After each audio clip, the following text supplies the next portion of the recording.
Hey folks, Steve here with the post-mortem video for our full campaign playthrough of the Korean War by Joe Belkowski, published by Compass Games. I know that folks tend to watch the post-mortem more than the middle section of the videos of the series, and so if you're checking in and you aren't sure who won, if you look at the map closely here, we're sort of I guess, situated facing south for the camera. The UN won a decisive victory and would have won victory points by victory points if not for the fact that they also achieved a military victory. Um, so, this post-mortem video is intended to be not a review, but just a look back at the campaign as we played it, and some thoughts on how it played out, what I could have done better, I guess, as the communist, since the communists lost, and just how did the interactions and events of the campaign all kind of operate together. So if you didn't watch all of it, some of this context may be lost on you. You can always go back and watch the other episodes. Um, just in terms of the mechanics of the game, this game does have a lot of die rolling. There are a lot of luck dependent things. I feel like luck does have a lot to do with what's going to happen in any given game, because there's a lot of charts, which means there's a lot of die rolling, which means on a d10 you can have very varying results. So like just in terms of like how the communists get supply a lot of the time, or how I guess either side gets supply, but in particular for the communists, like how well they're going to do on a turn is governed by the UN air interdiction, and where they place those things, and that then becomes a die roll, which then determines what modifier you use on a die roll to determine your supply level for the turn, and then you can spend it to basically power up your units or leave them suffering without supply. Um, I like the system. Like it is interesting. It makes sense. It forces you to think about your supply line placement without putting too much fiddly bits on it, right? It's just a lot of chart lookups, but you could probably get hosed on some die rolls. Now, fortunately the charts are kind of set up that it's it's not super extreme. Like in many of the charts, it's more about determining whether or not you're going to get a 0 or a 1 or a 1 or a 2 rather than a range of like 0 to 5. Like there's just much fewer of that. And the constants, the things that the player can control, um, will usually determine what column you're rolling on. So you can influence that luck. The luck is maybe not totally, big and swingy, but there is a lot of die rolling, and you couple that with the die rolling needed with the armor, so to determine your armor bonus, you roll on a table, and then you roll the combat. So there's a lot of chart lookup, and I think going into the campaign at first, I was thinking, oh, this is going to be a real big pain in the butt. There's so many charts, I got to go back and forth. By the time I was getting to the middle part of the campaign, the chart processes were second nature. They were very easy to leverage. And so, I guess going in, I was thinking, oh, this is going to kind of be a lot of chart work. And it ended up not being so bad. And maybe that's just my brain adapting to like what the game system is, as opposed to all the other game systems that I play and that I'm used to and that I understand. I eventually got onto this quite a bit. And I will say, this is not a review, but I will say I did have fun with this. I think there's a reason why this is regarded as a classic. I get it. Like this is a quite well executed game. Um, and what is really nice, and it's like I'm not quite ready to do a comparison video with Korea Fire and Ice, but to be honest, the fact that like the victory point system is just straightforward and it makes sense is such a huge relief compared to Korea Fire and Ice. Like the fact that it's like, oh, of course, these important city locations that everyone knows is important are important, and you need to get them, and you might need to get them more quickly, depending on all these other game variables. It might force you to push harder, or give you some slack that you don't need to push as hard. You can be a little more cautious, and you have to react to the game situation. Like but it's still logical. It still makes sense. Is so good, so wonderfully relieving after experiencing other stuff in this vein. Um, so I guess like with that, I definitely appreciated like it's one thing to say okay like I clearly won big time as the UN player and I won by a lot. It was a decisive victory, right? Just like total destruction of the communist forces. Totally ahistorical in terms of what happened versus history, but we did it. We achieved the heights that the game can provide to the UN to win the game. Um, and maybe there's a little bit of like yeah, there's some explicit bias, right? Like I would, yes, I would rather the UN win an overwhelming victory in this conflict. If I, like whose side am I rooting for? I'm rooting for the UN, the U.S. and the Republic of Korea, absolutely. And then maybe that colors my gameplay. Maybe I made subconsciously made better decisions as the UN player. But even if I set that aside, I can kind of trace in the events of the game how it happened. Like the things make sense. It wasn't just a fluke and we got a overwhelming victory. Like there's a set of events that occurred and it did mean like me playing as the communist, I just didn't do as good. Like I just didn't make the right um, decisions, and I didn't realize that they wouldn't be the right decisions right away. And by the time I realized I wasn't executing as well, it was kind of too late. Like the back was about to break, and the communists were going to lose. And so what I mean by that is so much of the game is going to and this is I like this. Like this is something I really truly appreciate about the game. I chose the historical commitments, right? The UN commitment levels were the historical ones. I stuck with that because I didn't want to fiddle with the levers too much until I had a sense of what the game was going to give me. So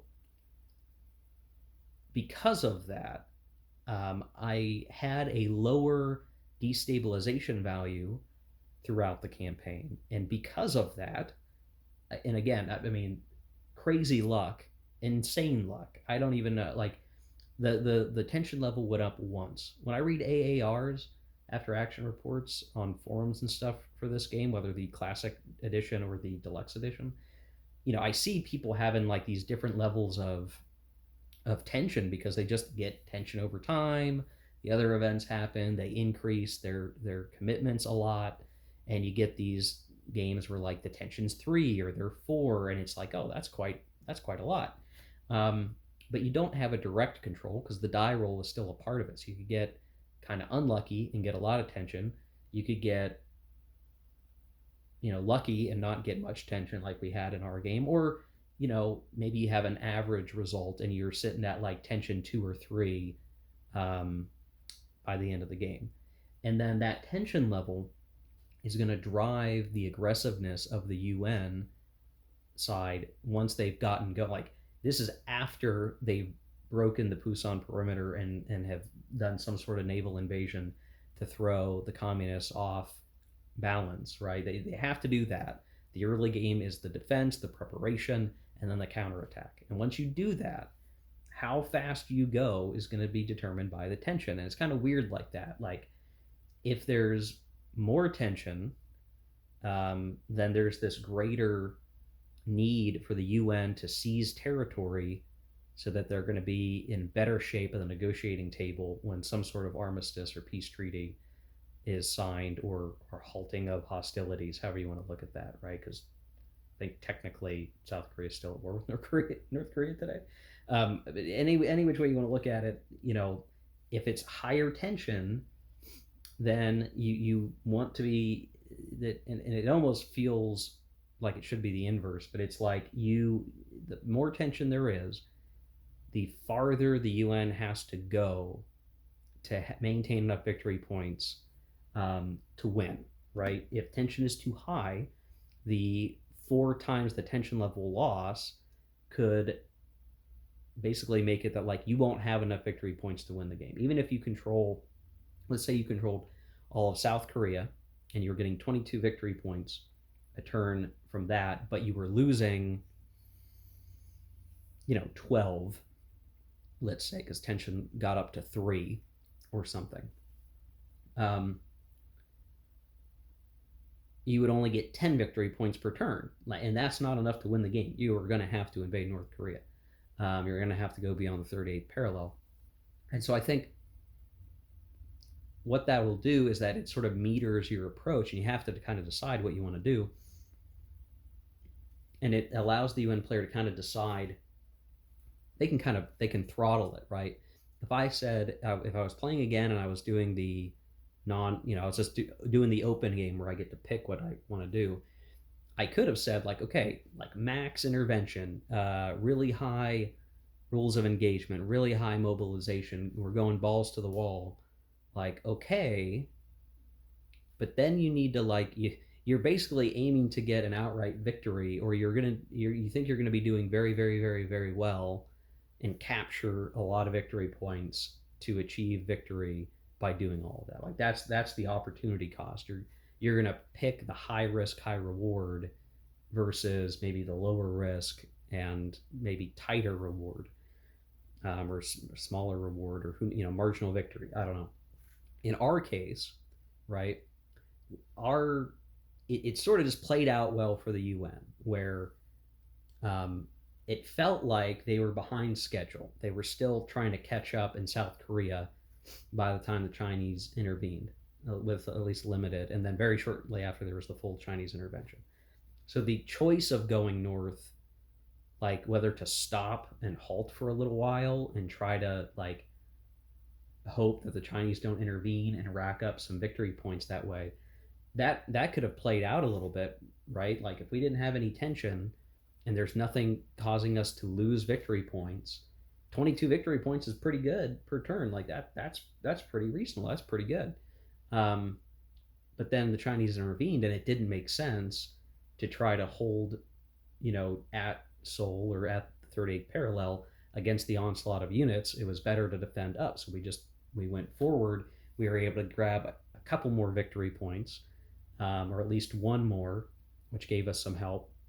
But because tension remained low, like we could pick and choose where we fought. We had that advantage on the geopolitical landscape, so to speak, that the UN could pick and choose its battles. It didn't have to do anything. Like as long as it remained in control of what it had, it was still a pretty good victory point accrual. If the tension started to go up, then that would put some added pressure that we needed to try to win outright, or win more territory to be in a better position before the cooler heads prevailed, or I don't know, however you want to look at it in terms of what does the end of turn 12 actually mean.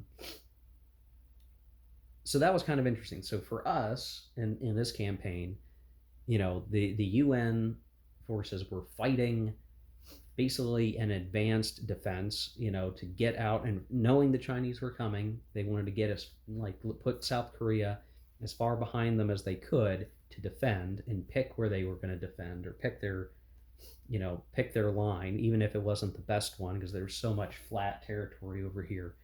That was maybe not the best places to defend, but given our armor advantage, it actually worked out okay. The other part of that is, well, what if the North Koreans had saved their armor a little bit better? If they had retained control of their armor a little bit more, and metered it out, like we could have transferred our armor to depots and then just like pulled back and then distributed that armor differently. And maybe the UN forces might have been fighting, those few North Korean divisions that were left over with armor, and then the armor advantage of the UN would be lessened.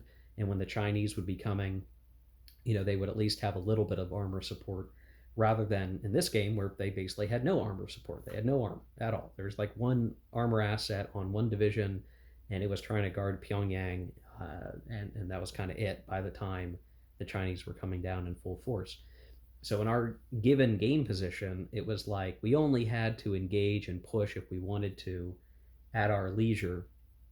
In the historical situation, which I think I am going to play through the Chinese intervention smaller scenario just so I can experience it in this game system, because I think I did the same thing with Korea Fire and Ice, where if you're fighting up here in the mountains, and I've seen the setup for this in Vassal, where like the divisions are separated into regiments. They're kind of spread out. They're far away. It's really, really hard to supply the UN units because you're crossing so many province barriers.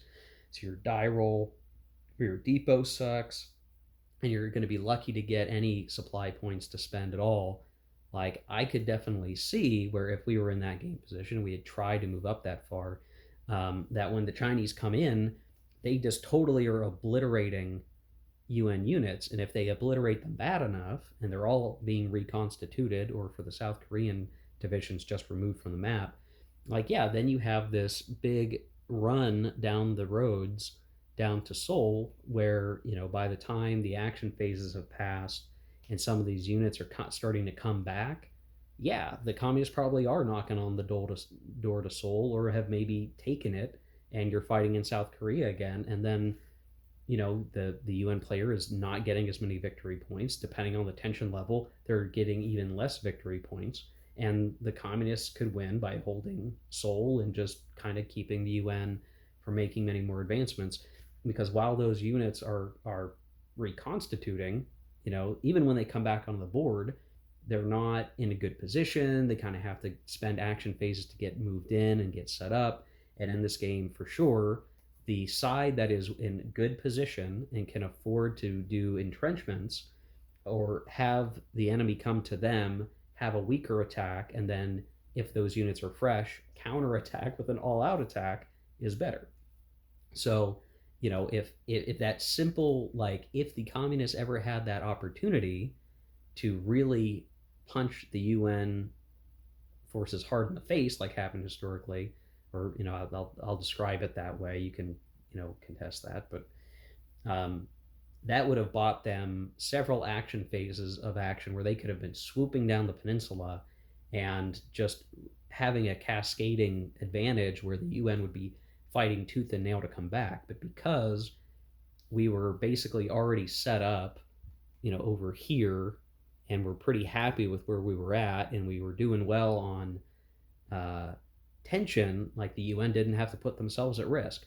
And so at that point, as part of this post-mortem, right, this is like the analysis, the UN were in a great position. They were in a solid position and could seek to keep that through much of the game. The fact that they had suffered little to no losses when China entered those first couple of action phases would mean that the Chinese approach would just have to be very different. And I can articulate my mistake as the Chinese. So the Chinese were coming in these waves, right? Now, maybe in the historical situation, these guys come in and they're fighting up here, and then the second wave comes in and they're fighting up here, and it gets crazy. Well, they had to come all the way down before they could engage the enemy. So we have all these units spread out, slowly kind of coming up. And what I should have done, and I did not do, and I just sort of played this badly, and I probably should have known better as I was playing it again. Maybe that's that subconscious bias starting to play into things. I should have come down to maybe a little bit south of Pyongyang over here, or even maybe at Pyongyang, I don't know, but use this river line and just get the units lined up, get them lined up, and not attack, and be cautious, a cautious advance, because we're not getting the surprise. We could save those super attacks until we were absolutely ready. I launched them and they were supposed to be good, but they just weren't as good as they could have been. And what we should have done is come up, then let the second full intervention forces catch up, and then move in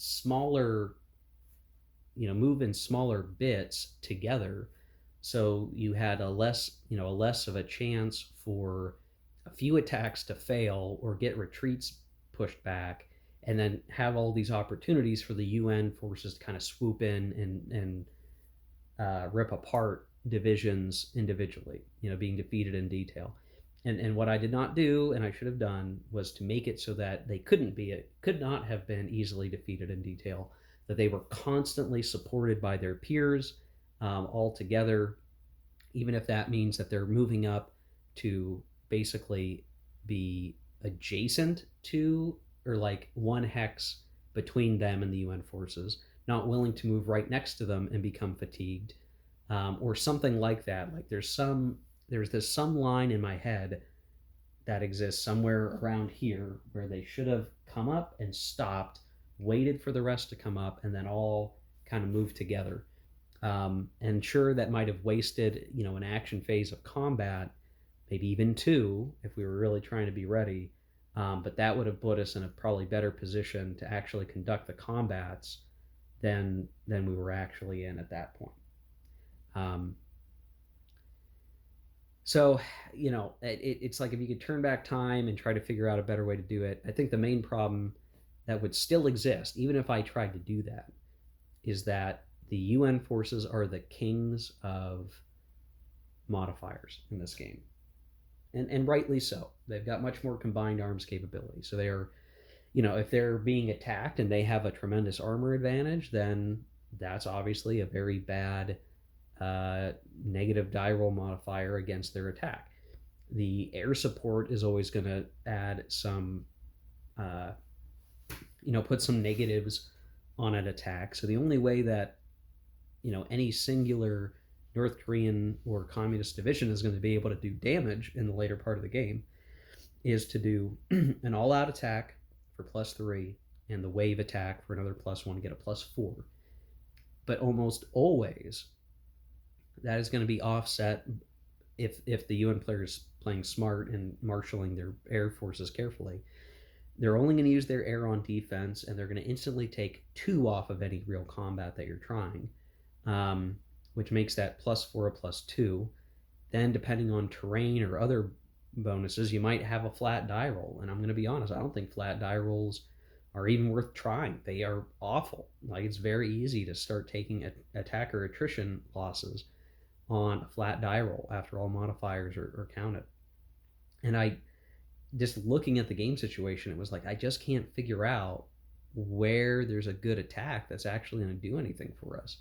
The most, I think maybe what I could have done is instead of doing like maybe some of the time doing an all-out attack, but other times using a few sacrificial units and do like one unit attacking by itself multiple times. Like it's using its 3 action points to do, or maybe not attacking by itself, but doing like not an all-out attack, but 3 base attacks, and try to suppress, or draw off the close air support, and kind of find in the margins some success. And then if the close air support is ground down to low values, that's when you do an all-out attack with a wave attack, because the air support won't be able to stop them. And then you're still rolling with a +2 or +3 to the die roll, and then that is much more reasonable. And you can get away with some 1-to-1 or 2-to-1 attacks or 3-to-1 attacks and still make some headway. Of course, the UN still got lucky a lot, and they had accelerated commitment, so they could very often attack back with 1.5 factors. And man, it's just hard. It's hard to deal with that because the UN divisions, the American divisions, when they're accelerated, have 30 factors. 30 factors. And of course, any division that they're attacking may be defending with like 6 or 7. And I mean, when you're just off the bat on like the 6-to-1 table, and you throw in a couple of modifiers from somewhere, it's just devastating. So it's kind of interesting just to think through, like, if the game had gone differently, would I have acted differently? How would things have changed if I had much higher tension and I had a greater deficit of victory points that I had to worry about, or I wasn't accruing them fast enough? Then maybe that would have caused the UN player to have to be a little more aggressive, and maybe have had greater chances of attrition because they'd be attacking full strength units, and then they get fatigued, and maybe the full strength, the unfatigued communist units attack back and start causing losses to the UN. So it's that who has the onus to attack, like who has to attack to make progress. And in this case, just due to the tension levels and the overall game situation, it felt like the communists had to attack more than the UN had to attack. And by the time those attacks failed, the UN could attack and rack up, the uber victory because of the failures of the UN. So, um, and there's still some AARs I'm reading, to kind of compare my game experience and just kind of see like, could I have done something better? But and I've like I just said a couple minutes ago, I think I kind of can see what I should have done better this time. But then remembering that like in a different game situation, um, I would have to change my behavior. Maybe the Chinese communists would have been fine doing what I was doing under slightly different game circumstances. And so I do think that's a strength of the design, that if you're looking at what should you be doing right now, you do have to look at all of these factors, like who has to attack right now, who has the pressure to attack, and if you don't have to attack and be winning, then entrench and prepare. And if you do need to attack, you're going to have to be very careful about how you decide to approach that, and it is much harder to determine how to operate. Um, and that's good. That's good game design. You want to have to consider all these different things and make the right choices, both tactically, operationally, and then big scheme of the world type of thing. Um, so maybe it was a mistake, though I was kind of playing to the historical narrative. Maybe it was a mistake that the Chinese did not invade Formosa. If they had done that, that would have made it more likely to increase tension. They would have given up a few divisions, but maybe that could have been afforded, because with that tension level, that would have been forcing the UN to have to attack, and the Chinese would be in a better position to counterattack at that point, possibly. Maybe not all the time, but possibly. Um, yeah. Hmm. Okay. Well, I think that's the main points I wanted to hit as part of this post-mortem. Um, Again, I had a good time with it. I don't think the game is flawed in terms of like, oh, the communists can't win. I think they probably could win. Just again, the series of events that occurred in this game made it such that, um, it it just didn't happen. I just didn't play them well enough to contest it. I do think luck generally favored the UN throughout the game. Just in terms of the die rolls, I think the UN, came out ahead on luck. I'm also a little suspicious of this die. I got a lot of 0 rolls on this die, and not anywhere as many 9s or 8s. So like, it just, okay, there's a 7, but I just got a lot of 0s. Now there's a 9. Okay, whatever. Anecdotally, there's a lot of 0s on that die this campaign. Um, 0 sticks out because if you roll a 0, no matter what your modifiers are, you're probably not getting a good result. So it's like every time it came up, it was like, geez, what now? Um, there you go. So, okay, guys. So looking ahead, I'm not going to do a review yet. I think I will set up the Chinese intervention scenario. At least I believe there is one in the scenario book. I want to make sure to play the campaign, because to me that's obviously like that's the whole main event. That's the whole game. This game does have a number of smaller scenarios, some that cover just the North Koreans invading South Korea, one covering the Pusan perimeter and the breakout, and then there is this one. Well, why don't I just grab the playbook and show you? So there's scenario 1, the invasion of Korea, and let's see what they put the length. So this is basically, turns 1 through 4. Then there's the United Nations Strike Back, which is basically, I believe it's the Pusan perimeter based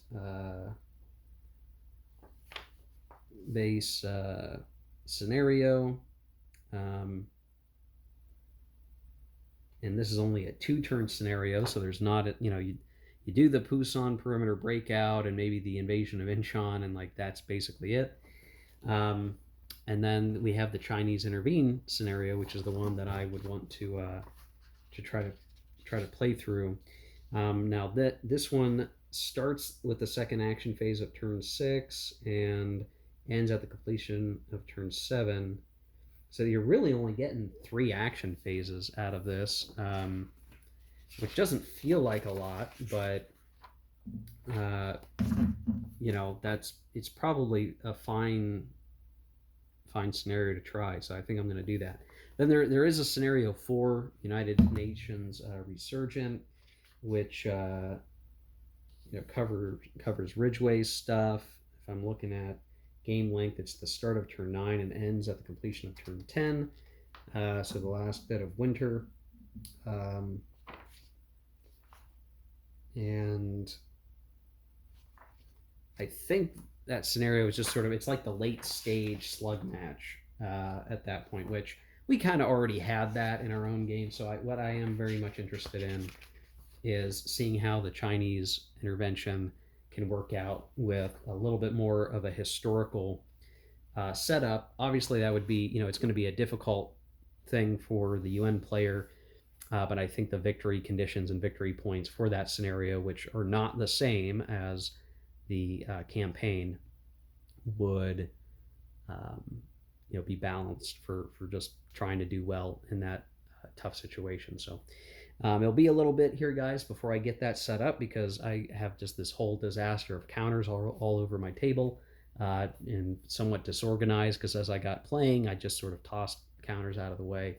I've got to get that organized, get it set up. But when we come back, we will play through that. It'll probably be like one video, and it will probably be a short one, given that scenario is basically two or three action phases. I'll be able to do probably cuts in between the action phases to talk about what's going on. So maybe that'll be like a 30-minute video, if that. Just depends on what I want to show and what I want to talk about. You know me, I'm a little verbose. So yeah, we'll do a little bit more with this game before the review. Then we'll hit the review. I'm thinking about doing an actual comparison video between this and Korea Fire and Ice.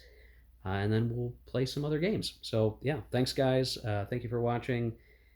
Hope you like this video. Let me know your thoughts in the comment section down below. If you have strategy, thoughts, or input, feedback, please let me know. I want to hear from those, especially if you've played this game before. Would like to hear from other people. And until next time, take care. Keep on gaming.